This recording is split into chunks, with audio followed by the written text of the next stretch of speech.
ਆਫਤ ਤੇ ਤਬਾਹੀ ਜ਼ਿੰਮੇਦਾਰੀ ਕਿਸ ਦੀ? ਪਹਾੜਾਂ ਤੇ ਵਸਦੇ ਲੋਕਾਂ ਨੂੰ ਰਾਤ ਸੋਣਾ ਵੀ ਔਖਾ ਹੋ ਗਿਆ ਹੋਣਾ ਹੈ, ਜਿਨ੍ਹਾਂ ਦੇ ਘਰ ਦੇ ਆਲੇ ਦੁਆਲੇ ਮੀਂਹ ਪੈ ਰਿਹਾ ਹੋਣਾ। ਪ੍ਰੋਫੈਸਰ ਸਾਹਿਬ, ਤੁਸੀਂ ਵੀ ਤਸਵੀਰਾਂ ਵੇਖੀਆਂ ਹੋਣੀਆਂ उत्तराखंड ਦੇ तबाही वाले मंजर दियां, ते की कहोगे? पहला तो सबसे बड़ा जो कारण है वो यही है, जो अनियंत्रित विकास है। ये कहा जाता है कि प्रकृति के पास इतना है कि वो सबकी जरूरत पूरा कर सकती है, लेकिन उसके पास एक आदमी की भी लालच को पूरा करने के लिए फिर पर्याप्त नहीं। की लगता कि कुदरत नाल असी जेड़ा पंगा ले रहे हैं वो चंगा नहीं? जब से लद्दाख यूटी बना है, वहाँ तो बाकायदा आंदोलन भी किए हैं लोगों ने। जो टूरिस्ट जब ज़्यादा जाने लगते हैं तो वहाँ पर बहुत सारे होटल, होम स्टे, ये सारी चीज़ें बहुत बन गई। प्लस जो कई बार माइनिंग होती है, जो कटाव होता है, उसके कारण अब ये सबके सामने है। और आप जानते हैं सुनील जी कि पॉल्यूशन कंट्रोल बोर्ड को सबसे कमाऊ महकमा माना जाता है कुछ राज्यों में, ना, पहाड़ों में खासतौर पर। क्योंकि दिक्कत ये है कि वो जो पॉल्यूशन कंट्रोल बोर्ड है उसका ज़्यादा ध्यान जो इंडस्ट्री होती है पहाड़ों में उस पे होता है, और ये छोटी चीजों पे वो ध्यान नहीं देते। जैसे हम कहते हैं ना, बारूद के ढेर पे बैठ गए, उस तरह का डेवलपमेंट ना हो।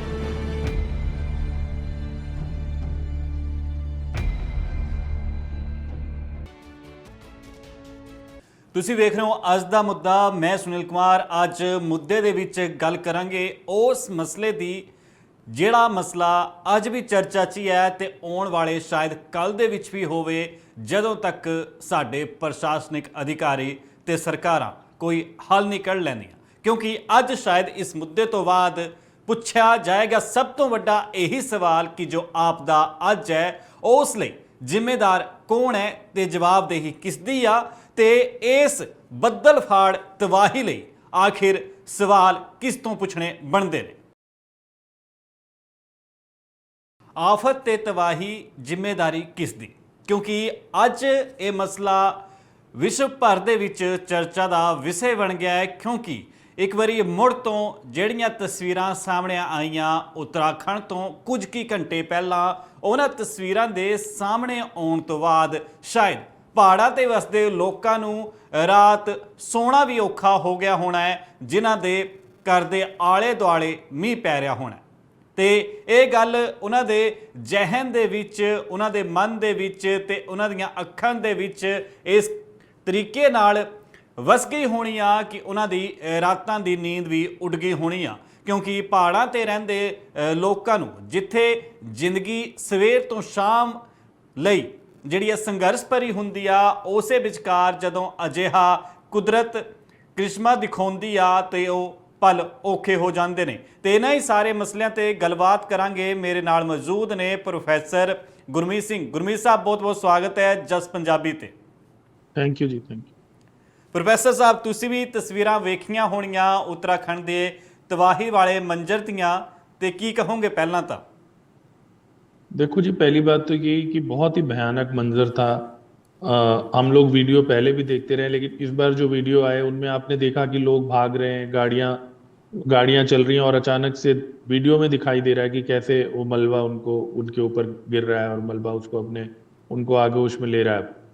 और जाहिर सी बात है कि इतना मलबा आने के बाद उनके बचने की संभावना, भगवान करे उसमें से कुछ लोग जरूर बचें, लेकिन बहुत ये बड़ी संख्या हो सकती है अभी जो आंकड़ा आया है उसकी तुलना में। तो बहुत भयानक मंजर है। इससे पहले हमने मंडी में देखा, जंजेली में आपने देखा जो एरिया था।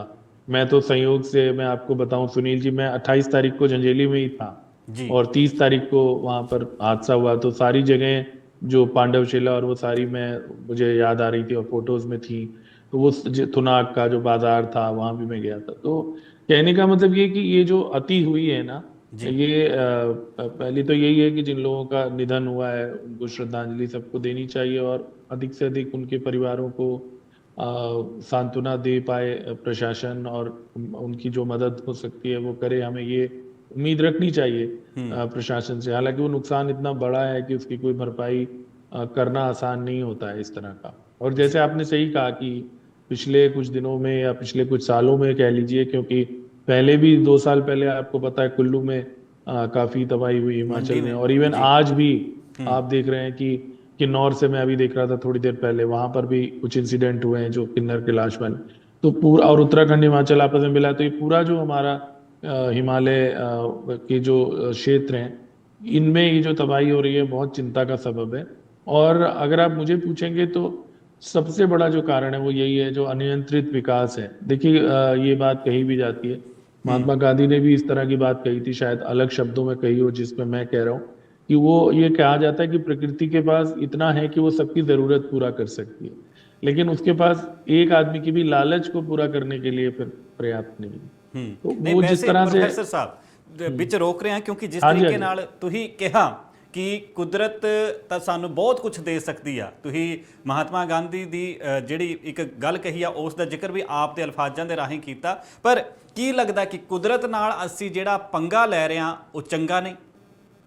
नहीं, बिल्कुल भी चंगा नहीं है। और जो खिलवाड़ हुआ है, जो जैसे मैंने कहा कि जो लालच, जो ये जो इवन चारधाम यात्रा, अगर मैं उत्तराखंड की बात करूं तो ये बात बहुत पहले से आ रही थी, जिस तरह से जाम लग जाते हैं, जिस तरीके से। इवन मैं आपको एक और उदाहरण बताऊं इससे अलग, जब से लद्दाख यूटी बना है, वहां तो बाकायदा आंदोलन भी किए हैं लोगों ने। जो टूरिस्ट जब ज्यादा जाने लगते हैं और बहुत ज्यादा उसकी वजह से होटल, जैसे भी जो जगह थी जहां पर हादसा हुआ धराली में, यहाँ पे भी आप जानते हो जो लोग गंगोत्री जाते हैं उससे पहले, क्योंकि वो 10 किलोमीटर है, तो वहां पर बहुत सारे होटल, होम स्टे, ये सारी चीजें बहुत बन गई। और उसकी वजह से उतना ही कचरा, उतना ही पानी के ऑब्स्ट्रक्शन होती हैं। जो नेचुरल फ्लो अगर आप रोक दोगे तो पानी फिर इधर से उधर अपनी जगह तलाशेगा, और फिर पहाड़, और प्लस जो कई बार माइनिंग होती है, जो कटाव होता है, उसके कारण अब ये सबके सामने है। और राष्ट्रीय स्तर पर इस पे बहुत बात करनी चाहिए, और इवन जहां पर हो रखा है उसका भी हमें समाधान। देखिए सारी दुनिया में जो सभ्यताएं हैं वो नदी के किनारे बसती हैं, इसमें कोई दो राय नहीं। नदी जो है वो जीवन दायिनी माना जाता है उसको। जितनी जो अगर आप पूरी दुनिया में आप देखेंगे तो सभ्यताएं नदी के किनारे ही बनती। लेकिन पहाड़ों में जिस प्रकार से कंस्ट्रक्शन हुआ है, हम लोग खुद जाते हैं, आप भी गए होंगे, और आपको भी जाके देख के लगता होगा कि बहुत ज्यादा कंस्ट्रक्शन अनियंत्रित तौर पर हुआ है। लोगों ने एक, यहाँ चंडीगढ़ में तो हम लोग रहते हैं, यहाँ तो एक फैशन सा भी बन गया कि जी पहाड़ों में आप फ्लैट ले लो, ये ले लो, और उसकी वजह से 4-4 मंजिल एक जगह किसी की होती है, वो आगे कोई और, क्योंकि पहाड़ों में बिल्कुल अलग तरह की जो टोपोग्राफिकल जो भौगोलिक स्थितियां हैं बिल्कुल अलग हैं, और वहां पे मकान बनाने का बिल्कुल अलग, आपने भी वर्ड सुना होगा, अभी मेरे भी कोई मित्र बता रहे थे, उनके घर के ऊपर शिमला के पास कोई घर बनना शुरू हो गया, उसकी वजह से डंगा गिर गया, है ना, तो वो बंदा आगे 4 मंजिल फ्लैट बना रहा है। तो बहुत सारी ऐसी चीजें हैं पहाड़ों में, ये बहुत समस्या रही है कि जो है वो विकास का जो अनियंत्रित विकास है उसको समय पर रोका नहीं गया। और उसके अलावा जो, जैसे मैंने बताया कि पहाड़ों में जब हम उनको नुकसान पहुंचाते हैं, उनको जो चोट पहुंचती है, यानी कटाव जो होता है, और उस वजह से भी अब हालांकि इस इंसिडेंट को लेके 2 तरह की बातें चल रही हैं। एक तो बादल फटने की तो चल ही रही है, यानी बहुत ज्यादा वर्षा होना, है ना, बादल फटना अपने आप में उसका अर्थ यही है कि एक छोटे से हिस्से में अगर बहुत तेज वर्षा होती है कम समय में, 100 सेंटीमीटर से शायद ज्यादा, तो उसको हम वो संज्ञा देते हैं। लेकिन ये वाले इंसिडेंट में तो एक ये भी बता रहे हैं कि जो खीर गंगा नदी जो ऊपर से आ रही है ग्लेशियर्स से, वहां पर कुछ झीलें बन जाती हैं बर्फ के नीचे भी, और वहां कोई दबाव पड़ा जिससे एक झील टूटी और फिर दूसरी टूटी, तो ये भी एक रीजन है। अब वो तो बाकी तो डिटेल इन्वेस्टिगेशन के बाद पता लगेगा, लेकिन ये पक्की बात है। आप दूर की बात छोड़िए पहाड़ों की, मैं आपको बताऊं, मैं रोहतक में रहा 1 साल जब मैं ट्रिब्यून में था, तो 96 में वहां बहुत बड़ी बाढ़ आई जी। उस समय तो प्लेन एरिया है, तो वो रोहतक वो ये फिर बाद में ये हुआ कि तालाबों का शहर कहा जाता था, लेकिन तालाब पाट दिए गए और उनपे बिल्डिंग बन गई, फ्लैट्स बन गए, मकान बन गए।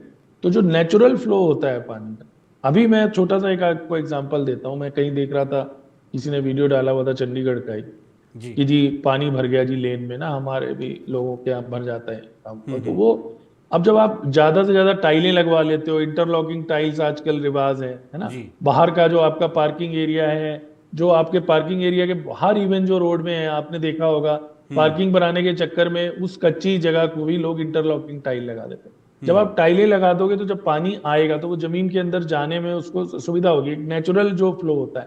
तो इन सब प्रश्नों पर मुझे लगता है ये जो भयानक हादसे हुए हैं, इसके बाद हमें सोचना पड़ेगा, और प्रकृति के जो ये जो रौद्र रूप एक तरह से उसने दिखाया है, ये भी अगर हमारी आंखें नहीं खोलेगा तो वो बड़ी दुर्भाग्य की बात होगी। और हमें एक बड़ी प्लानिंग करनी चाहिए, खासतौर पर जो पहाड़ एरिया है और बाकी एरियाज में भी। जैसे मैंने आपको रोहतक का एग्जांपल दिया कि अगर आप तालाब पाट दोगे तो जो नेचुरल फ्लो है, और इसकी वजह से बहुत समस्याएं होती है, जो वाटर लेवल फिर नीचे जाता है कई हिस्सों में तालाब, क्योंकि एक नेचुरल रिचार्ज करते हैं। और पहाड़ों में तो बहुत ज्यादा अगर आप ऑब्स्ट्रक्ट करोगे रास्ते को तो फिर पानी तो अपना रास्ता बना लेता है, तो वो फिर इस प्रकार से एक दुखद रूप से बनता है।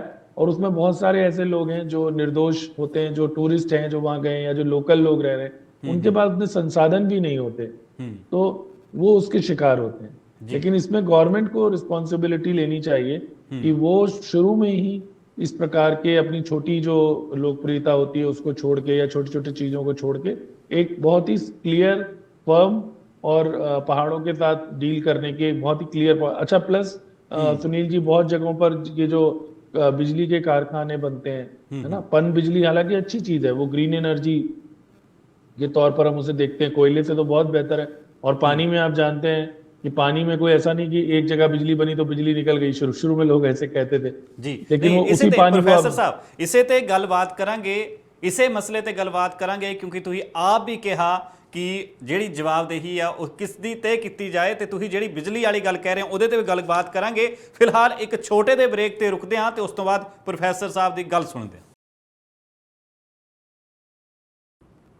ਗੱਲ ਕਰ ਰਹੇ ਹਾਂ ਆਫਤ ਤੇ ਤਬਾਹੀ ਦੀ, ਤੇ ਜਵਾਬਦੇਹੀ ਕਿਸ ਦੀ ਆ। ਮੇਰੇ ਨਾਲ ਇਸ ਵਕਤ ਲਾਈਵ ਸਟੂਡੀਓ 'ਚ ਜੁੜੇ ਹੋਏ ਨੇ ਪ੍ਰੋਫੈਸਰ ਗੁਰਮੀਤ ਸਿੰਘ ਆਪ ਦਾ। ਉਹਨਾਂ ਨੇ ਇਸ ਵਕਤ ਥੋੜੇ ਕਿ ਦਿਨ ਪਹਿਲਾਂ ਜਿੱਥੇ ਉਹ ਜਾ ਕੇ ਆਏ ਸੀ 28 ਤਰੀਕ ਦਾ ਉਹਨਾਂ ਨੇ ਜ਼ਿਕਰ ਵੀ ਕੀਤਾ, ਤੇ ਉਸ ਤੋਂ ਬਾਅਦ ਜਦੋਂ ਉਹਨਾਂ ਨੇ ਉਹ ਤਸਵੀਰਾਂ ਵੇਖੀਆਂ ਤਾਂ ਗੱਲ ਵੀ ਉਹਨਾਂ ਨੇ ਕਰੀ ਹੋਣੀ। ਪਰ ਪ੍ਰੋਫੈਸਰ ਸਾਹਿਬ ਤੁਸੀਂ ਗੱਲ ਕਰ ਰਹੇ ਸੀ ਪਵਨ ਚੱਕੀਆਂ ਦੀ ਬਿਜਲੀ ਬਣਾਉਣ ਤੇ ਪਾਣੀ ਦੀ, ਸਮਝਣਾ ਚਾਹੂੰਗਾ ਮੂਲ ਰੂਪ ਤੇ ਕਿ ਕਿਵੇਂ ਇਹ ਤਬਾਹੀ ਜਿਹੜੀ ਆ ਮਚਾ ਸਕਦੀ ਆ। देखिए, दो तरीके होते हैं। जैसे मुझे हिमाचल का थोड़ा सा आइडिया है। एक तो हिमाचल में एक महकमा है हिम ऊर्जा, जो छोटे लेवल पे जो एक गांव की जरूरतों को पूरा करने के लिए बहुत छोटे छोटे, जैसे कोई झरना आ रहा है, गिर रहा है, उस पे वो एक बहुत छोटा सा संयंत्र लगाते हैं जो उस गांव को केटर कर लेता है जी। मुझे लगता है वो शायद ज्यादा बेहतर तरीका है आत्मनिर्भर। ये महात्मा गांधी का तो कॉन्सेप्ट ही यही रहा कि गांव अपने लेवल पे निर्भर बने। दूसरा है कि बड़ी जो परियोजनाएं होती हैं, चाहे वो वाटर वाली, अब बड़ी परियोजनाओं में प्रॉब्लम यही है कि आपको टनल चाहिए, ज्यादा जगह चाहिए, है ना, आप रोकेंगे फिर आप डैम बनाओगे। तो इस दिशा में मैं विशेषज्ञ नहीं हूँ फ्रेंकली इसका, लेकिन मैंने कुछ जगहों पर जैसे देखा, मुझे याद है सराहन के पास भी मैंने एक बार देखा था, एक छोटा सा उनकी यूनिट थी, उसमें मुझे लगता है उतना हमें वो नहीं चाहिए होता कि आप उतना, आपको नुकसान नहीं पहुंचता पहाड़ को। क्योंकि जब आप बड़े का, तो बड़े भी बहुत है। आप जैसे आप देखेंगे अपने इधर रामपुर के आगे एक बहुत बड़ी परियोजना है, और भी जो कई परियोजनाएं हैं। हिमाचल क्योंकि पास है, हम लोग वहां पर ज्यादा देखा हुआ है, लेकिन यही चीजें उत्तराखंड में भी हो रही हैं। आपको पता होगा, एक बार पहले भी उत्तराखंड में ही आपको याद होगा एक टनल पूरी ढह गई थी और किसी पावर संयंत्र में, उसमें बहुत सारे मजदूर दब गए थे।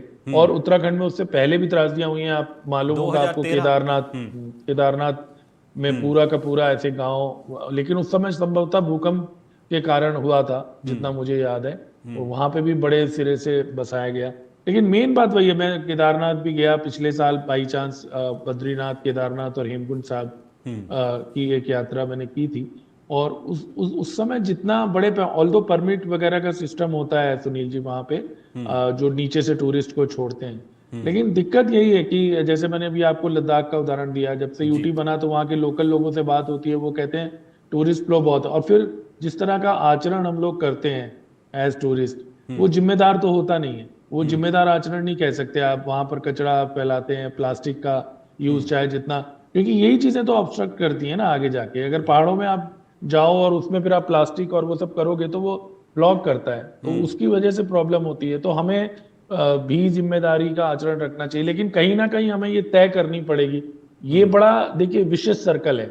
विशेष सर्कल कैसे है कि अब जैसे यही जगह थी दराली भी, कि लोग ज्यादा होटल बनते हैं, तो ज्यादा होटल बनते हैं तो लोगों को रोजगार मिलता है ना। अभी मैं सुन भी रहा था किसी रिश्तेदारों की मुंह से, तो वो बता रहे थे कि उनके भतीजे, उनके बच्चे, उनके गांव के लड़के, आसपास के गांव के धराली में आके होटलों में काम कर रहे थे, या उन्होंने अपने होटल खोल रखे थे।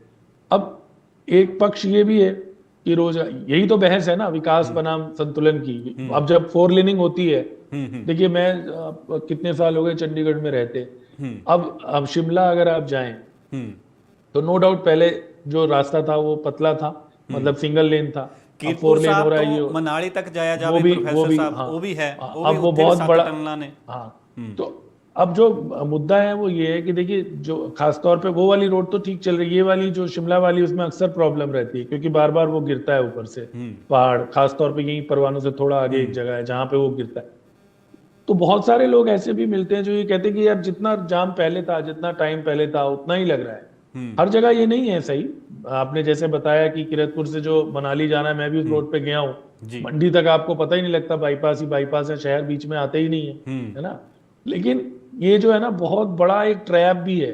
मतलब ये जो विकास बनाम जो विनाश है ना, इसकी जो संतुलन कहाँ पे होगा, खासतौर पर जो इकोलॉजिकल हमारी चिंताएं हैं, उनमें हमें ये देखना ही पड़ेगा कि हम कहीं पर ऐसा तो नहीं करें, और जहां पर हम रोक सकते हैं वहां पर हमें रोकना चाहिए और एक डेफिनेट नीति होनी चाहिए। अब अधिक टूरिस्ट आता है, जैसे मैंने अभी कहा, चार धाम यात्रा वगैरह की वजह से तो नो डाउट लोगों को काम मिलता है, लेकिन उस काम का क्या फायदा कि जब आपको सेकंडों में पूरे के पूरे प्रलय जो है एक तरह से आ जाए और सब बह जाए।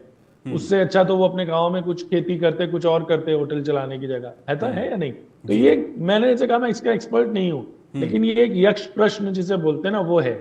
और हमें देर न देर सवेर जो हमारा नेतृत्व है, क्योंकि अल्टीमेटली देखिए जैसे कहते हैं ना बक स्टॉप हियर, तो अल्टीमेटली लोकतंत्र में राजनीतिक नेतृत्व के पास ही जो असली परिवर्तन की ताकत है वो उनके पास है। नीतियां बनाने की ताकत उन्हीं के पास, वो उत्तराखंड की विधानसभा या देश की लोकसभा ही बनाएगी।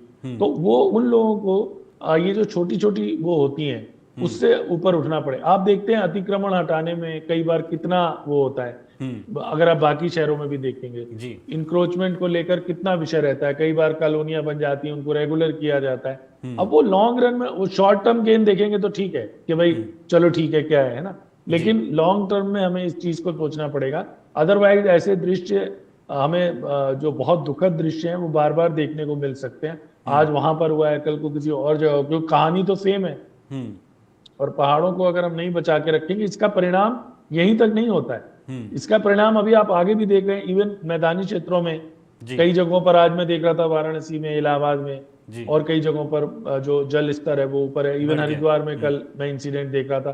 तो अगर हम ये सोचें कि नहीं जी हम तो चंडीगढ़ में बैठे हैं, या हम तो किसी एक ऐसे शहर में बैठे हैं, दिल्ली में बैठे हैं या और कहीं, दिल्ली में तो आप खुद ही देखते हो कितना जल भराव होता है। तो ये जो अगर हम जो हमारा ड्रेनेज सिस्टम है और जो हमारा सैनिटेशन का सिस्टम है, और ये इन पर अगर हम अभी से ध्यान नहीं देंगे और अगर अनियंत्रित विकास करेंगे, जैसे मैंने आपको एक छोटा सा उदाहरण दिया कि आप पक्का करते जा रहे हैं, है ना, बहुत पैशन हो गया ये कि आपका जो बाहर का हिस्सा होता है, जो पोर्च है, घरों का जो आंगन है, वो कच्चा कोई नहीं रखता आजकल, पक्का कर लेता है। जब पक्का कर लेते हैं तो जब बारिश होती है तो वो सोखेगी नहीं, उसको सोखेगी नहीं तो वो जल भराव हो जाएगा, जल भराव होगा तो आपके अंदर आएगा, फिर आप उसके बाद कोसते हैं सरकार को। तो सभी को देखना पड़ेगा कि हमें ये नीतियां बनानी पड़ेंगी। और बहुत सारे, ऐसा नहीं है कि मैं और आप शायद विशेषज्ञ नहीं होंगे, लेकिन बहुत सारे ऐसे देश में हमारे लोग हैं जो पर्यावरण के प्रश्नों पर बहुत गंभीरता से सोचते हैं, लिखते भी रहते हैं, सुझाव भी देते रहते हैं।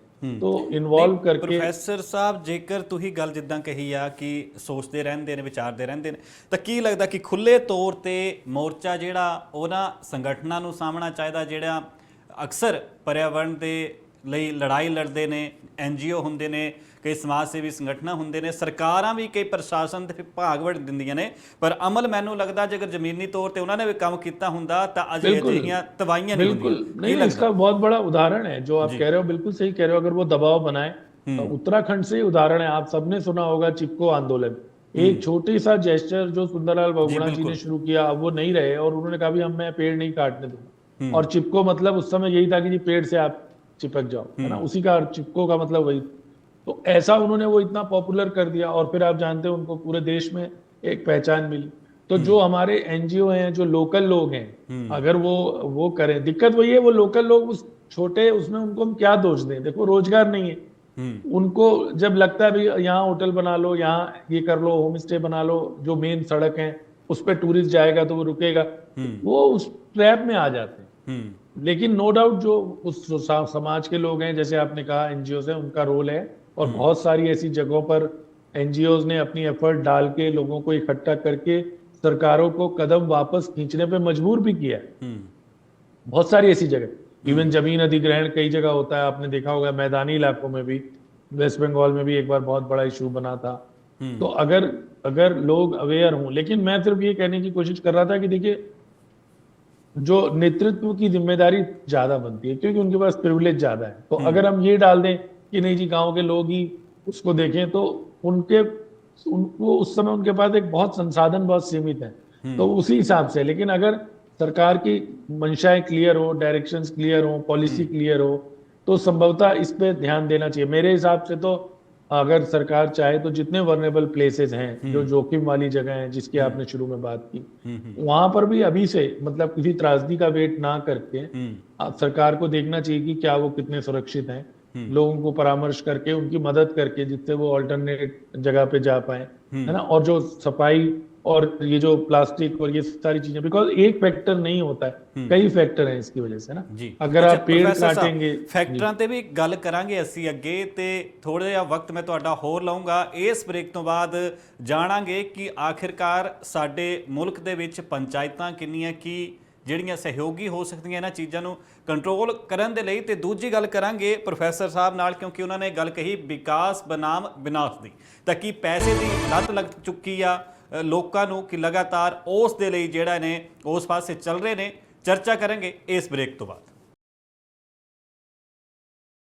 ਗੱਲ ਕਰ ਰਹੇ ਹਾਂ ਅੱਜ ਮੁੱਦੇ ਦੇ ਵਿੱਚ ਆਫਤ ਤੇ ਤਬਾਹੀ ਦੀ, ਤੇ ਜ਼ਿੰਮੇਵਾਰੀ ਕਿਸ ਦੀ। ਥੋੜੀ ਕਿ ਬਹੁਤ ਤੁਸੀਂ ਸਮਝ ਹੀ ਗਏ ਹੋਣੇ ਕਿ ਕਿਸ ਦੀ ਜ਼ਿੰਮੇਵਾਰੀ ਆ, ਕਿਉਂਕਿ ਅਸੀਂ ਲੋਕ ਸ਼ਾਇਦ ਭੁੱਲ ਗਏ ਨੇ ਆਪ ਦੀਆਂ ਖੁਸ਼ੀਆਂ, ਆਪ ਦੀਆਂ ਖਵਾਇਸ਼ਾਂ ਪੂਰੀਆਂ ਕਰਨ ਦੇ ਲਈ, ਕਿ ਜਿਹੜਾ ਅਸੀਂ ਵਿਕਾਸ ਦਾ ਰਾਹ ਵੇਖ ਰਹੇ ਹਾਂ, ਜੋ ਵਿਜ਼ਨ ਵੇਖ ਰਹੇ ਹਾਂ, ਤੇ ਜੋ ਚਾਰ ਪੈਸੇ ਦੀ ਚਾਹਤ ਦੇ ਵਿੱਚ ਕੁਦਰਤ ਨਾਲ ਖਿਲਵਾੜ ਕਰ ਰਿਹਾ, ਉਹ ਕਿੰਨਾ ਕੀ ਮਹਿੰਗਾ ਪੈ ਰਿਹਾ। ਮੇਰੇ ਨਾਲ ਇਸ ਵਕਤ ਮੌਜੂਦ ਨੇ ਚੰਡੀਗੜ੍ਹ ਵਿੱਚ ਸਥਿਤ ਪੰਜਾਬ ਯੂਨੀਵਰਸਿਟੀ ਦੇ ਪ੍ਰੋਫੈਸਰ ਗੁਰਮੀਤ ਸਿੰਘ। ਗੁਰਮੀਤ ਸਾਹਿਬ, ਤੁਸੀਂ ਪਹਿਲਾਂ ਵੀ ਗੱਲ ਕਰ ਰਹੇ ਸੀ, ਅੱਛਾ ਮੁੱਖ ਤੌਰ ਤੇ ਪੁੱਛਣਾ ਚਾਹੂੰਗਾ, NGO ਦੀ ਅਸੀਂ ਗੱਲ ਕਰ ਰਹੇ ਸੀ, ਬਾਕੀ ਸਾਰੀਆਂ ਗੱਲਾਂ ਵੀ ਤੁਸੀਂ ਕੀਤੀਆਂ, ਤਾਂ NGO ਵਗੈਰਾ ਦੀ ਗੱਲ ਚੱਲਦੀ ਹੈ, ਤਾਂ ਸਭ ਤੋਂ ਵੱਡੀ ਇੱਕ ਲੜੀ ਮੰਨੀ ਜਾਂਦੀ ਆ ਸਾਡੇ ਲੋਕਤੰਤਰ ਦੇ ਵਿੱਚ, ਕਿਉਂਕਿ ਤੁਸੀਂ ਵਿੱਚ ਜੇ ਲੋਕਤੰਤਰ ਦੀ ਗੱਲ ਵੀ ਕੀਤੀ ਆ, ਤਾਂ ਕਿ ਪੰਚਾਇਤਾਂ ਨੂੰ ਜ਼ਿੰਮੇਵਾਰੀ ਲੈਣੀ ਚਾਹੀਦੀ ਆ कि हुण युद्ध स्तर ते ओ काम करन। देखो जी, पंचायत भी हमारा डेमोक्रेसी का एक सेटअप है, और जो हम डिफरेंट टीयर बोलते हैं, चाहे जिला परिषद हो और फिर पंचायत हो और ऊपर वो हो, उसका रोल हो सकता है। लेकिन उनको आपको थोड़ी सी देखो, उनके लिए आपको वो रखनी चाहिए, थोड़ा सा उनके प्रति उदारता। इसलिए जो मैं आपसे थोड़ा सा कहना चाह रहा हूँ, नो डाउट उनका रोल होता है, लेकिन उनके पास उस तरह की विशेषज्ञता नहीं है। आप पंचायत से, तो उसके लिए तो कहीं ना कहीं एक सरकार को सिस्टम इवॉल्व करना पड़ेगा। जो लोग हैं, देखिए आज की तारीख में सुनील, हर जगह पर पढ़ाने के लिए तो ग्रेजुएशन में मेरे ख्याल से कंपलसरी है सब्जेक्ट के तौर पे एनवायरमेंट साइंस, है ना, वो सुबह। तो हमें उनका हाथ तो पकड़ना पड़ेगा। पंचायतों की इन्वॉल्वमेंट तो बहुत जरूरी है। गाँव में पंचायत ही फैसला करेगी, और खासतौर पे जो दूर दराज के इलाके होते हैं, जिस तरह के ये इलाके हैं पहाड़ों के, वहाँ पंचायत का रोल है, प्रधान का रोल है, पंचों का रोल है। लेकिन उनको हमें गाइड करने के लिए तो जो सरकार को, या जो सरकार के महकमे, आज की तारीख में हर प्रदेश में इन्वायरमेंट का महकमा होता है, पॉल्यूशन कंट्रोल बोर्ड होता है। और आप जानते हैं सुनील जी कि पॉल्यूशन कंट्रोल बोर्ड को सबसे कमाऊ महकमा माना जाता है कुछ राज्यों में, है ना, पहाड़ों में खास तौर पे। क्योंकि दिक्कत ये है कि वो जो पॉल्यूशन कंट्रोल बोर्ड है, उसका ज्यादा ध्यान जो इंडस्ट्री होती है पहाड़ों में उस पे होता है, और वहां से अपने जो भी उनको लोभ रहता है, और ये छोटी चीजों पे वो ध्यान नहीं देते, जबकि उनको देना चाहिए। या इन्वायरमेंट के जो महकमे, इन्वायरमेंट क्लियरेंस कोई आसानी से नहीं मिलती है, लेकिन वो क्लियरेंस केवल इंडस्ट्री को, बड़े लोगों को, उसमें वो मुझे लगता है ज्यादा। तो वो इन्वायरमेंट डिपार्टमेंट हर प्रदेश में है, पॉल्यूशन कंट्रोल बोर्ड हर स्टेट में, तो उनको इन्वॉल्व करना चाहिए छोटे लेवल पे। अगर हो सके तो अपने स्टाफ की संख्या बढ़ानी चाहिए, है ना। जैसे आप जानते हैं हमारे यहाँ बीडीओ ऑफिस है और हैं, तहसील है, उस स्तर पे लोग हों जो साथ के साथ इस चीज की मॉनिटरिंग करते रहे। क्योंकि ये जो हैपेजर्ड जिसको हम बोलते हैं, या अनियंत्रित विकास या कंस्ट्रक्शन, निर्माण जो इसको बोलते हैं, बहुत जगहों पर आपने देखा होगा, इवन हिमाचल में बहुत जगह पर, अब आप लोगों का क्या करेंगे, वो इतने सालों से रह रहे हो, उसका जो कि आप चौड़ी सड़क के बीच में अचानक से आप बाजार देखते हो, इतना नैरो हो जाता है क्योंकि उस तरह का कंस्ट्रक्शन हो रखा है ना। इवन की 2 गाड़ियां नहीं निकल सकती, हाईवे के बीच में भी आपको ऐसा मिलेगा। तो कम से कम जो नए क्षेत्र हैं या जहां पर संभव है वहां पर इन चीजों का जो मानक है उनका ध्यान रखा जाए। तो उसमें पंचायत वाली जो आप बात कह रहे हो, पंचायत का रोल जरूर है, लेकिन उसको गाइड करने के लिए मुझे लगता है कि जो विशेषज्ञ हैं जो उस क्षेत्र के, जो सॉइल के, अब यानी कहने के कि लिए हमारे जिस पास ਤਰੀਕੇ ਨਾਲ ਪ੍ਰੋਫੈਸਰ ਸਾਹਿਬ ਜਿਸ ਤਰੀਕੇ ਨਾਲ ਸਵੱਛਤਾ ਅਭਿਆਨ ਦੇ ਲਈ ਜਾਂ ਏਡਸ ਦੇ ਲਈ ਜਾਂ ਟੀਬੀ ਦੀ ਬਿਮਾਰੀ ਦੇ ਲਈ ਰੂਪਰੇਖਾ ਚਲਾਈ ਗਈ ਸੀ ਸੈਂਟਰ ਗਵਰਨਮੈਂਟ ਵੱਲੋਂ, ਕੇਂਦਰ ਸਰਕਾਰ ਵੱਲੋਂ, ਉਸੇ ਤਰੀਕੇ ਨਾਲ शायद यही लगता कि कैंपेन की तरह, जी जी कैंपेन की तरह, एक बड़े अभियान की तरह इसको राष्ट्रीय स्तर पे इसको देखा जाना चाहिए। और ये कोई पहाड़ यही नहीं है, और भी हमारे कई क्षेत्र हैं जहां पर पहाड़ी क्षेत्र हैं, लेकिन इधर हमें लगता है थोड़ा ज्यादा अनियंत्रित विकास रहा है। और भी जगहों पर मैं गया हूँ, हालांकि देखिए त्रासदी तो कहीं भी हो सकती है। आपको याद होगा वायनाड में भी बहुत बड़ी त्रासदी हुई थी, केरल में, जहां से तो आजकल प्रियंका गांधी सांसद हैं, 1-2 साल पहले वहां पर भी इसी तरह का बहुत ज्यादा नुकसान हुआ था। तो वो कहीं भी हो सकती है। तो सारे देश में और भी पहाड़ी क्षेत्र हैं, और नॉर्थ में खासतौर पे मुझे लगता है कि थोड़ा सा जो गैर जिम्मेदार रवैया है वो थोड़ा सा ज्यादा लगता है मुझे। जो साउथ के आप हिल स्टेशन अगर देखेंगे और नॉर्थ के देखेंगे तो उसमें ये फर्क आपको मिलेगा। और तो उसमें हमें जरूर कोई ना कोई इस प्रकार की कोशिश करनी चाहिए। और जो आपने कहा कि एक कैंपेन की तरह चले जिसमें जो एनजीओ हैं वो भी इन्वॉल्व हो, जो डिपार्टमेंट हैं जिनकी जिम्मेदारी है, इन्वायरमेंट है, फॉरेस्ट है ना, और माइनिंग है। माइनिंग बहुत बड़ा कारण है, आपको मालूम होगा पहाड़ों से भी बहुत ज्यादा से खनन होता है। तो इन सबको मिलके करना पड़ेगा, लेकिन ये एक लॉन्ग टर्म प्लानिंग है।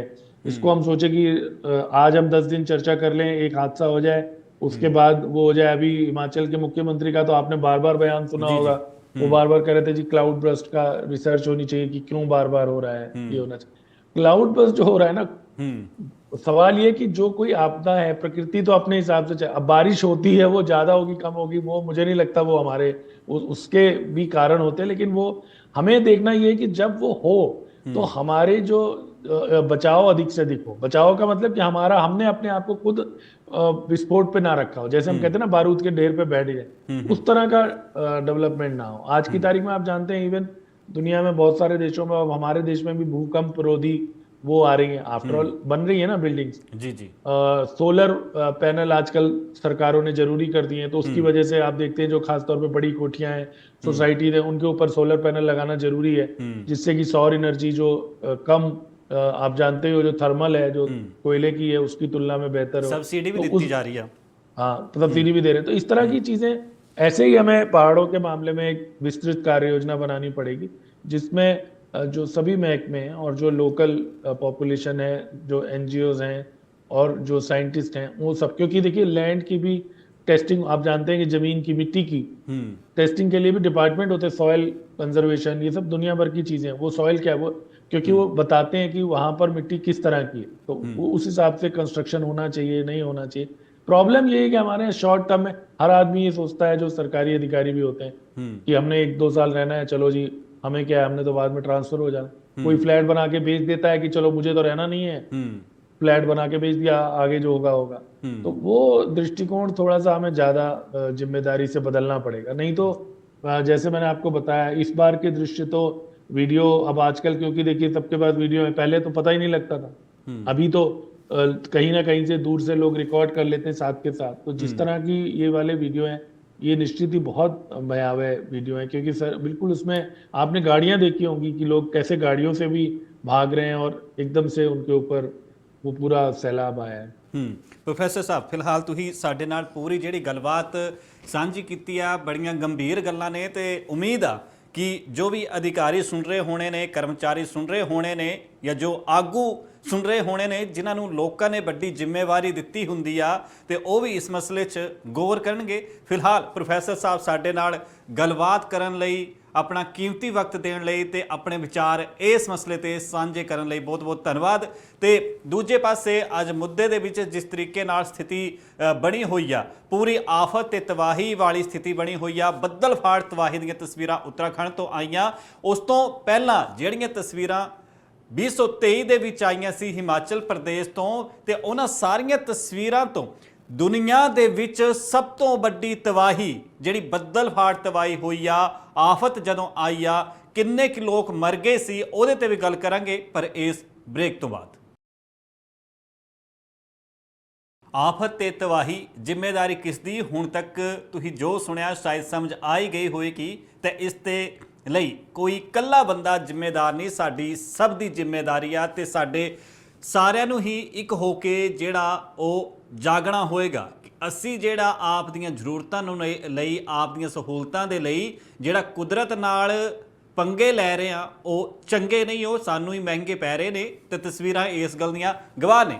ਪਰ ਅਸੀਂ ਸ਼ਾਇਦ ਸੁਧਰ ਨਹੀਂ ਰਹੇ ਕਿਉਂਕਿ ਅੱਜ ਤੋਂ ਪਹਿਲਾਂ ਵੀ ਇਹ ਕੋਈ ਪਹਿਲੀ ਵਾਰੀ ਨਹੀਂ ਹੋਇਆ।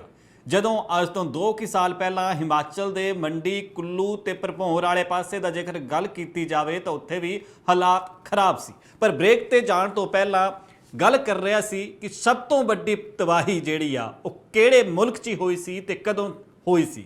ਤੁਹਾਨੂੰ ਯਾਦ ਹੋਏਗਾ ਅੱਜ ਤੋਂ 1 ਦਸ਼ਕ ਪਹਿਲਾਂ ਯਾਨੀ ਕਿ ਦਹਾਕੇ ਪਹਿਲਾਂ ਦੀ ਗੱਲ ਕਰਾਂਗੇ।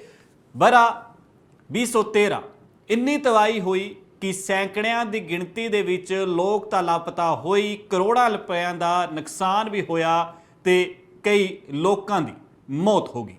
ਉਹ ਵੀ ਜਗ੍ਹਾ ਸੀ ਉੱਤਰਾਖੰਡ ਦੇ ਵਿੱਚ। ਜਦੋਂ 2013 ਦੇ ਵਿੱਚ ਅਜਿਹੀ ਤਬਾਹੀ ਦੀਆਂ ਤਸਵੀਰਾਂ ਵੇਖਣ ਨੂੰ ਮਿਲੀਆਂ ਤੇ ਅਸੀਂ ਉਸ ਨੂੰ ਨਾਂ ਦਿੱਤਾ ਕੇਦਾਰਨਾਥ ਆਪਦਾ। ਕੇਦਾਰਨਾਥ ਦੇ ਵਿੱਚ ਜਦੋਂ ਬੱਦਲ ਫਟਿਆ ਸੀ ਤੇ ਉਸ ਦੇ ਵਿੱਚ ਜਿਹੜੇ ਆંકੜੇ ਕਹਿੰਦੇ ਨੇ, ਉਹਨਾਂ ਆંકੜਿਆਂ ਦੇ ਵਿੱਚ ਦੱਸ ਦਈਏ ਕਿ 5700 ਤੋਂ ਵੱਧ ਲੋਕ ਜਿਹੜੇ ਸੀ ਉਹ ਹਤਾਹਤ ਹੋਏ ਸੀ। ਤੇ ਇਸ ਤੋਂ ਬਾਅਦ ਜਿਹੜੀਆਂ ਮੰਦਿਰ, ਸੜਕਾਂ, ਲੋਕਾਂ ਦੇ ਘਰ ਦੁਆਰ ਆਲੇ ਦੁਆਲੇ ਹਾਲਾਤ ਖਰਾਬ ਹੋ ਗਏ ਸੀ। ਉਹ ਤਸਵੀਰਾਂ ਤੁਸੀਂ ਉਦੋਂ ਵੀ ਵੇਖੀਆਂ ਹੋਣੀਆਂ ਤੇ ਅੱਜ ਵੀ ਉਹ ਤਸਵੀਰਾਂ ਮੁੜ ਤੋਂ ਸਾਨੂੰ ਇੱਕ ਐਗਜ਼ਾਮਪਲ ਪੇਸ਼ ਕਰ ਰਹੀਆਂ ਨੇ ਕਿ ਸੁਧਰ ਜਾਓ, ਨਹੀਂ ਤਾਂ ਕੁਦਰਤ ਨਾਲ ਅਜਿਹਾ ਖਿਲਵਾੜ ਚੰਗਾ ਨਹੀਂ। ਕਿਉਂਕਿ ਸਾਡੇ ਸਮਾਜ ਦੇ ਵਿੱਚ ਕੁਝ NGO ਨੇ, ਕੁਝ ਸਮਾਜ ਦੇ ਬਾਰੇ ਚੰਗਾ ਸੋਚਣ ਵਾਲੇ ਨੇ, ਕੁਝ ਇਨਸਾਨੀਅਤ ਲਈ ਚੰਗਾ ਸੋਚਦੇ ਨੇ ਤੇ ਕੁਝ ਲੋਕ ਅਜਿਹੇ ਨੇ ਜਿਹੜੇ ਪ੍ਰਕਿਰਤੀ ਨਾਲ ਪ੍ਰੇਮ ਰੱਖਦੇ ਨੇ ਤੇ ਉਹ ਬਹੁਤ ਕੁਝ ਕਰਦੇ ਵੀ ਨੇ। ਕੁਝ ਅਜਿਹੇ ਬੰਦੇ ਨੇ, ਹਰਿਆਣਾ ਪੁਲਿਸ ਦਾ ਮੁਲਾਜ਼ਮ ਆ ਕਿ ਮੈਂ ਕਈ ਵਾਰੀ ਉਹਨਾਂ ਦਾ ਇੰਟਰਵਿਊ ਵੀ ਕੀਤਾ। ਉਹ ਚੰਡੀਗੜ੍ਹ ਦੇ ਵਿੱਚ ਤੈਨਾਤ ਨੇ, ਕਈ ਵਾਰੀ ਉਹਨਾਂ ਦੀ ਡਿਊਟੀ PGI ਦੇ ਆਲੇ ਦੁਆਲੇ ਵੀ ਹੁੰਦੀ ਆ। ਤੋਂ ਰੁੱਖ ਲਗਾਉਣ ਦਾ ਇੱਕ ਟੀਚਾ ਲੈ ਕੇ ਚੱਲੇ ਨੇ। ਉਹਨਾਂ ਨੂੰ ਕਈ ਅਵਾਰਡ ਵੀ ਮਿਲ ਚੁੱਕੇ ਨੇ ਤੇ ਉਹ ਲਗਾਤਾਰ ਰੁੱਖ ਆਪਣੀ ਸਾਈਕਲ ਤੇ ਜਿਹੜਾ ਉਹ ਰੱਖ ਕੇ ਚੱਲਦੇ ਨੇ ਤੇ ਹਮੇਸ਼ਾ ਹੀ ਜਿੱਥੇ ਵੀ ਉਹਨਾਂ ਨੂੰ ਮੌਕਾ ਮਿਲਦਾ ਹੈ ਉਹ ਰੁੱਖ ਲਗਾਉਂਦੇ ਨੇ। ਕਈ ਨੌਜਵਾਨ ਵੀ ਨੇ ਜਿਹੜੇ ਅਜਿਹੇ ਕੰਮ ਕਰਦੇ ਨੇ, ਕਈ ਬਜ਼ੁਰਗ ਲੋਕ ਵੀ ਨੇ ਜਿਹੜੇ ਅਜਿਹੇ ਕੰਮ ਕਰਦੇ ਨੇ। ਪਰ ਹਾਦਸਾ ਤਾਂ ਉਦੋਂ ਆਉਂਦਾ ਹੈ ਜਦੋਂ ਕਿਸੇ ਸੂਬੇ ਦਾ, ਹੁਣ ਕਿਸੇ ਦਾ ਨਾਂ ਕੀ ਲੈਣਾ, ਕੋਈ ਮੰਤਰੀ ਜਾਂ ਸੰਤਰੀ ਅਜਿਹੀ ਗੱਲ ਕਹਿ ਦਿੰਦਾ ਕਿ ਇਹ ਤਾਂ ਪ੍ਰਾਕਿਰਤਿਕ ਚੀਜ਼ਾਂ ਨੇ, ਕਦੇ ਵੀ ਹੋ ਸਕਦੀਆਂ ਨੇ। ਪਰ ਅਜਿਹੀਆਂ ਚੀਜ਼ਾਂ ਕਿਉਂ ਹੋ ਰਹੀਆਂ ਨੇ, ਇਹ ਸ਼ਾਇਦ ਹੁਣ ਇਸ ਤੇ ਵੀ ਜਾਂਚ ਕਮੇਟੀ ਸਰਕਾਰਾਂ ਨੂੰ ਬਿਠਾ ਦੇਣੀ ਚਾਹੀਦੀ ਆ। ਕਿਉਂਕਿ ਪਹਿਲਾਂ ਹੀ ਕਈ ਅਸੀਂ ਸਵਾਲ ਚੱਕੇ ਤੇ ਕਿਤੇ ਨਾ ਕਿਤੇ ਪ੍ਰਸ਼ਾਸਨਿਕ ਲਾਪਰਵਾਹੀ ਕਰਕੇ ਵੀ ਅਜਿਹੀਆਂ ਚੀਜ਼ਾਂ ਹੋ ਜਾਂਦੀਆਂ ਨੇ। ਅਸੀਂ ਆਪ ਦੀਆਂ ਜ਼ਰੂਰਤਾਂ ਪੂਰੀਆਂ ਕਰਨ ਦੇ ਲਈ ਲਗਾਤਾਰ ਰੋਡ ਬਣਾ ਰਹੇ ਨੇ, ਸੁਰੰਗਾਂ ਬਣਾ ਰਹੇ ਨੇ ਤੇ ਵੱਡੇ ਵੱਡੇ ਡੈਮ ਬਣਾ ਰਹੇ ਨੇ ਤੇ ਹੋਰ ਵੀ ਕਈ ਚੀਜ਼ਾਂ ਨੇ। ਆਪਣੇ ਸਰਵਾਈਵ ਦੇ ਲਈ ਉਹਨਾਂ ਚੀਜ਼ਾਂ ਦੇ ਨਾਲ ਜਿਹੜੀਆਂ ਕੁਦਰਤ ਨੇ ਸਾਨੂੰ ਦਿੱਤੀਆਂ ਨੇ, ਉਹਨਾਂ ਨਾਲ ਜਿਹੜੇ ਲਗਾਤਾਰ ਅਸੀਂ ਪੰਗੇ ਲੈ ਰਹੇ ਹਾਂ। ਪਰ ਦੂਜੇ ਪਾਸੇ ਜੋ 2013 ਦੇ ਵਿੱਚ ਤਾਂ ਇਹ ਚੀਜ਼ ਹੋਈ ਸੀ, ਜਿਹੜਾ ਕੇਦਾਰਨਾਥ ਦੇ ਵਿੱਚ ਹਾਦਸਾ ਹੋਇਆ ਸੀ, ਸੈਂਕੜੇ ਲੋਕ ਉੱਥੇ ਮਾਰੇ ਗਏ ਸੀ। ਉਸ ਤੋਂ ਬਾਅਦ ਚਮੋਲੀ ਦੇ ਵਿੱਚ 2021 ਦੇ ਵਿੱਚ ਮੁੜ ਤੋਂ ਉਹ ਵੀ ਉੱਤਰਕਾਸ਼ੀ ਦੇ ਤਰਾਲੀ ਖੇਤਰ ਦੇ ਵਿੱਚ ਹੀ ਲੈਂਡਸਲਾਈਡ ਹੋਇਆ ਸੀ ਤੇ ਉੱਥੇ ਉਸ ਵੇਲੇ ਕਈ ਪਿੰਡ ਜਿਹੜੇ ਸੀ ਉਸ ਦੇ ਨਿਸ਼ਾਨ ਤੇ ਆ ਗਏ ਸੀ।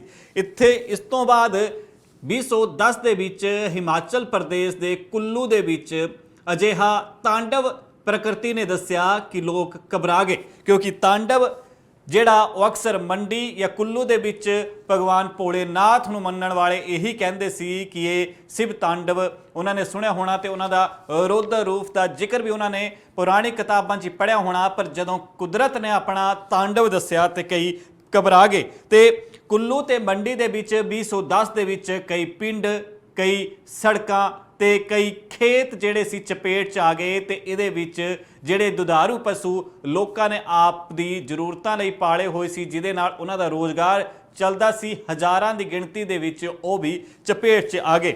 ਤੇ ਮੁੱਖ ਤੌਰ ਤੇ ਜਦੋਂ ਵੀ ਕਿਹਾ ਜਾਂਦਾ ਹੈ ਕਿ ਇਹ ਬੱਦਲ ਫਟਦੇ ਕਿਉਂ ਨੇ, ਕਿ ਵੱਧ ਮੀਂਹ ਕਿਵੇਂ ਪੈਂਦਾ, ਤੇ ਅਜਿਹੀ ਤਬਾਹੀ ਦੀਆਂ ਤਸਵੀਰਾਂ, ਲੈਂਡਸਲਾਈਡ, ਹੜ੍ਹ ਆ ਜਾਣਾ ਜਾਂ ਫਿਰ ਲੋਕਾਂ ਦੇ ਘਰ ਤਬਾਹ ਹੋ ਜਾਣੇ, ਉਹ ਸਾਰੀਆਂ ਚੀਜ਼ਾਂ ਜ਼ਿਕਰ ਕਰ ਲੈਂਦੇ ਨੇ ਉਹਦਾ ਵੀ, ਕਿ ਇਹ ਵਰਖਾ ਜਿਹੜੀ ਦੇਖੀ ਜਾਂਦੀ ਆ ਜਾਂ ਦੱਸੀ ਜਾਂਦੀ ਆ ਜਦੋਂ ਮੌਸਮ ਵਿਗਿਆਨੀ ਕਹਿ ਦਿੰਦੇ ਨੇ ਕਿ ਰੈੱਡ ਅਲਰਟ ਜਾਰੀ ਕਰ ਦਿੱਤਾ ਹੈ। ਪਰ ਜਦੋਂ ਲੈਂਡਸਲਾਈਡ ਜਾਂ ਬੱਦਲ ਫਟਣ ਦੀ ਗੱਲ ਆਉਂਦੀ ਆ ਤੇ ਉਹ ਕਿੱਥੋਂ ਸ਼ੁਰੂ ਹੁੰਦੀ ਆ।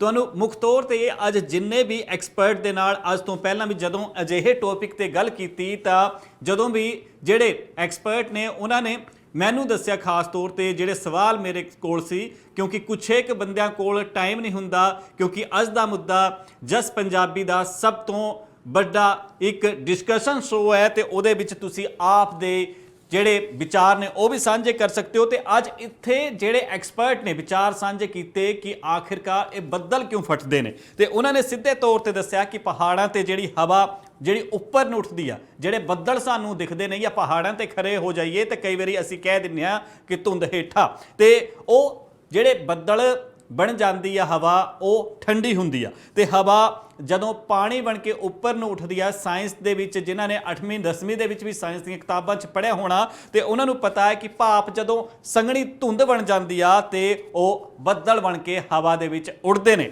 ਪਰ ਕਦੇ-ਕਦੇ ਉਹ ਅਚਾਨਕ ਫੁੱਟ ਕਿਵੇਂ ਜਾਂਦੇ ਨੇ, ਇਹ ਸਭ ਤੋਂ ਵੱਡੀ ਗੱਲ ਆ। ਜਦੋਂ ਹਵਾ ਦੇ ਵਿੱਚ ਛੋਟੇ ਜਿਹੇ ਖੇਤਰ ਦੇ ਵਿੱਚ ਇੱਕਦਮ ਹੀ ਜਿਹੜਾ ਅਨੁਮਾਨ ਲਗਾਇਆ ਗਿਆ ਹੁੰਦਾ ਹੈ, ਉਸ ਤੋਂ ਨਾਲ ਜਿਹੜੀ ਉਸ ਦੀ ਉਮੀਦ ਤੋਂ ਵੱਧ ਜਿਹੜੀ ਵਰਖਾ ਪੈਂਦੀ ਆ, ਉਹਨਾਂ ਦੇ ਫਟਣ ਤੋਂ ਪੈਂਦੀ ਆ। ਇਹਦੀ ਜਿਹੜੀ ਭੂਗੋਲਿਕ ਸਥਿਤੀ ਹੁੰਦੀ ਆ, ਤੇ ਇਹ ਜ਼ਿਆਦਾਤਰ ਜਿਹੜੇ ਸਾਡੇ ਪਹਾੜ ਹੁੰਦੇ ਨੇ ਜਾਂ ਹਿਮਾਲਿਆ ਦਾ ਏਰੀਆ, ਜਿਹੜੇ ਖੇਤਰਾਂ ਨੂੰ ਕਿਹਾ ਜਾਂਦਾ ਹੈ, ਉੱਥੇ ਜਿਹੜੀ ਹਵਾ ਉੱਪਰ ਨੂੰ ਉੱਠਦੀ ਆ ਤੇ ਜਦੋਂ ਦਬਾਅ ਬਣਦਾ ਜਾਂ ਹਵਾ ਜਿਹੜੀ ਗਤੀ ਬਦਲਦੀ ਆ, ਤੇ ਜਿੱਦਾਂ ਅਸੀਂ ਅਕਸਰ ਦੇਖਿਆ ਹੋਣਾ ਕਿ ਕੋਈ ਵੀ ਚੀਜ਼ਾਂ ਆਪਸ ਦੇ ਵਿੱਚ ਟਕਰਾਉਂਦੀਆਂ ਨੇ ਤਾਂ ਫੁੱਟ ਜਾਂਦੀਆਂ ਨੇ, ਉੱਦਾਂ ਹੀ ਜਦੋਂ ਹਵਾ ਦਾ ਦਬਾਅ ਬਣਦਾ, ਬੱਦਲਾਂ ਦੇ ਵਿੱਚ ਜਿਹੜੇ ਛੋਟੇ-ਛੋਟੇ ਕਣ ਹੁੰਦੇ ਨੇ, ਜਿਹੜੇ ਭਾਵ ਬਣ ਕੇ ਉੱਡਦੇ ਨੇ ਜਾਂ ਜਿਨ੍ਹਾਂ ਨੂੰ ਬੱਦਲ ਕਿਹਾ ਜਾਂਦਾ ਜਾਂ ਧੁੰਦ ਕਿਹਾ ਜਾਂਦਾ, ਜਦੋਂ ਉਹ ਇਕੱਠੇ ਹੋ ਕੇ ਜੁੜਦੇ ਨੇ ਜਾਂ ਫਟ ਜਾਂਦੇ ਨੇ, ਤਾਂ ਉਮੀਦ ਨਾਲੋਂ ਜਾਂ ਜਿਹੜੇ ਆંકੜੇ ਦੇਖੇ ਗਏ ਹੁੰਦੇ ਨੇ ਜਾਂ ਕਿਹਾ ਜਾਂਦਾ ਕਿ ਅਨੁਮਾਨਿਤ ਇੰਨੇ ਸੈਂਟੀਮੀਟਰ ਮੀਂਹ ਪੈ ਸਕਦਾ ਹੈ, ਉਹ ਵੀ ਸੰਭਾਵਨਾ ਜ਼ਾਹਿਰ ਕੀਤੀ ਹੁੰਦੀ ਹੈ। ਜਦੋਂ ਉਹ ਉਮੀਦ ਤੋਂ ਨਾਲੋਂ ਵੱਧ ਮੀਂਹ ਪੈ ਜਾਵੇ ਤੇ ਉਸ ਨੂੰ ਬੱਦਲ ਫਟਣ ਦੀ ਜਿਹੜੀ ਪ੍ਰਕਿਰਿਆ ਦੇ ਵਿੱਚ ਜੋੜਿਆ ਜਾਂਦਾ। ਇਸ ਦੇ ਨਾਲ ਹੀ ਜਦੋਂ ਨਵੇਂ ਵਾਲੀ ਹਵਾ ਜਿਹੜੀ ਹੁੰਦੀ ਆ, ਉਹ ਪਹਾੜੀ ਖੇਤਰਾਂ ਦੇ ਵਿੱਚ, ਕਿਉਂਕਿ ਰੁੱਖ ਹੁੰਦੇ ਨੇ ਜ਼ਿਆਦਾ ਪਹਾੜਾਂ ਦੇ ਵਿੱਚ, ਅਚਾਨਕ ਜਿਹੜਾ ਹਵਾ ਦਾ ਵਹਾਅ ਤੇਜ਼ ਹੋ ਜਾਂਦਾ ਹੈ ਤੇ ਜਾ ਕੇ ਵੱਜਦੀ ਆ, ਤੇ ਉਸ ਦਰਮਿਆਨ ਵੀ ਜਿਹੜੇ ਬੱਦਲ ਫਟਣ ਦੀ ਸੰਭਾਵਨਾ ਪੈਦਾ ਹੋ ਜਾਂਦੀ ਆ। ਤੇ ਇਸ ਦੇ ਨਾਲ ਗਲੇਸ਼ੀਅਰ ਤੇ ਬਰਫ਼ ਜਿਹੜੇ ਪਿਘਲਦੇ ਨੇ, ਕਿਉਂਕਿ ਹੁਣ ਜਿੱਦਾਂ ਪ੍ਰੋਫੈਸਰ ਸਾਹਿਬ ਵੀ ਅੱਜ ਦੇ ਮੁੱਦੇ ਦੇ ਵਿੱਚ ਕਹਿ ਗਏ ਕਿ ਉੱਥੇ ਜਿਹੜੇ ਡੈਮ ਬਣਾਏ ਗਏ ਸੀ, ਉਹਨਾਂ ਦੇ ਫਟਣ ਨਾਲ ਸ਼ਾਇਦ ਅਜਿਹੀਆਂ ਚੀਜ਼ਾਂ ਹੋ ਜਾਂਦੀਆਂ ਨੇ, ਜਿਹੜੀਆਂ ਨਹਿਰਾਂ ਬਣਾਈਆਂ ਗਈਆਂ ਹੁੰਦੀਆਂ ਨੇ ਜਿੱਥੇ ਪਾਣੀ ਰੋਕਿਆ ਗਿਆ ਹੁੰਦਾ ਹੈ, ਉਹਦੇ ਵਿੱਚ ਵੀ ਅਜਿਹੀਆਂ ਸਥਿਤੀਆਂ ਪੈਦਾ ਹੋ ਜਾਂਦੀਆਂ ਨੇ। ਜਦੋਂ ਮੀਂਹ ਪੈ ਰਿਹਾ ਹੁੰਦਾ ਹੈ ਤੇ ਜਲ ਭਰਾਵ ਹੋਣ ਕਾਰਨ ਜਿਹੜੇ ਅਸੀਂ ਜਿੱਥੇ ਪਾਣੀ ਰੋਕ ਕੇ ਖੜੇ ਹੁੰਦੇ ਆ, ਕਿਉਂਕਿ ਤੁਸੀਂ ਅਕਸਰ ਸੁਣਿਆ ਹੋਣਾ ਕਿ ਕਿਸੇ ਨਾ ਕਿਸੇ ਡੈਮ ਦੇ ਫਲੱਡ ਗੇਟ ਖੋਲ੍ਹਤੇ, ਜਦੋਂ ਵੀ ਉਸ ਡੈਮ ਦਾ ਜਿਹੜਾ ਜਾਂ ਉਸ ਤਲਾਅ ਦਾ ਜਿਹੜਾ ਪਾਣੀ ਜਿਹੜਾ ਉਹ ਜਿੰਨਾ ਕਿ ਉਹਦੇ ਵਿੱਚ ਰੱਖਣ ਦੀ ਰੇਸ਼ੋ ਤੈਅ ਹੁੰਦੀ ਆ, ਉਸ ਤੋਂ ਵੱਧ ਇਕੱਠਾ ਹੋ ਜਾਂਦਾ ਹੈ। ਤਾਂ ਜਦੋਂ ਅਜਿਹੀਆਂ ਸਥਿਤੀਆਂ ਪੈਦਾ ਹੋ ਜਾਂਦੀਆਂ ਨੇ ਤੇ ਉਹ ਵੀ ਤਬਾਹੀ ਵਾਲੇ ਮੰਜ਼ਰ ਅਜਿਹੇ ਬਣਾ ਦਿੰਦੇ ਨੇ, ਜਿਹੜੇ ਅੱਜ ਉੱਤਰਾਖੰਡ ਦੀਆਂ ਤਸਵੀਰਾਂ ਗਵਾਹੀ ਭਰ ਰਹੀਆਂ ਨੇ। ਤੇ ਅਜਿਹੀਆਂ ਤਸਵੀਰਾਂ ਅਸੀਂ ਲਗਾਤਾਰ ਦੇਖੀਆਂ ਨੇ, ਤੇ ਦੁਨੀਆ ਭਰ ਦੇ ਜਿਹੜੇ ਸਭ ਤੋਂ ਵੱਡੇ ਮਸਲੇ ਰਹੇ ਨੇ, ਉੱਤਰਾਖੰਡ ਦਾ ਜਿਹੜਾ ਸਭ ਤੋਂ ਵੱਡਾ ਬਾਦਲ ਫਟਣ ਦੀ ਜਿਹੜੀ ਘਟਨਾ ਸਾਹਮਣੇ ਆਈ ਸੀ ਉਹ 2013 ਚ ਆਈ ਸੀ। ਉਸ ਤੋਂ ਬਾਅਦ ਚਮੋਲੀ ਦੇ ਵਿੱਚ ਉੱਤਰਾਖੰਡ ਦੇ ਵਿੱਚ 2021 ਦੇ ਵਿੱਚ ਆਈ ਸੀ, ਤੇ ਉਸ ਤੋਂ ਬਾਅਦ ਕੁੱਲੂ ਮੰਡੀ ਹਿਮਾਚਲ ਪ੍ਰਦੇਸ਼ ਦੇ ਜ਼ਿਲ੍ਹਿਆਂ ਦੇ ਵਿੱਚ 2010 ਦੇ ਵਿੱਚ ਆਈ ਸੀ। ਤੇ ਅੱਜ ਮੁੱਦੇ ਦੇ ਵਿੱਚ ਜਿਹੜੀ ਅਸੀਂ ਚਰਚਾ ਕੀਤੀ ਆ, ਉਮੀਦ ਆ ਕਿ ਜ਼ਿੰਮੇਵਾਰੀ ਹੁਣ ਸਾਰਿਆਂ ਨੂੰ ਹੀ ਪਤਾ ਲੱਗ ਗਈ ਹੋਣੀ ਕਿ ਕਿਹਦੀ ਆ, ਕਿਉਂਕਿ ਜ਼ਿੰਮੇਵਾਰੀ ਕਿਤੇ ਨਾ ਕਿਤੇ ਉਸ ਦੀ ਜ਼ਿੰਮੇਵਾਰੀ ਜਿਹੜੀ ਆ ਉਹ ਤਾਂ ਤੈਅ ਹੋਏਗੀ, ਪਰ ਜਵਾਬਦੇਹੀ ਕਿਸ ਦੀ ਆ, ਉਸ ਦੀ ਜ਼ਿੰਮੇਵਾਰੀ ਵੀ ਸਾਨੂੰ ਮੰਨਣੀ ਹੋਏਗੀ। ਅੱਜ ਮੁੱਦੇ ਦੇ ਵਿੱਚ ਇੰਨਾ ਹੀ। ਮੈਨੂੰ ਦੇ ਇਜਾਜ਼ਤ। ਧੰਨਵਾਦ।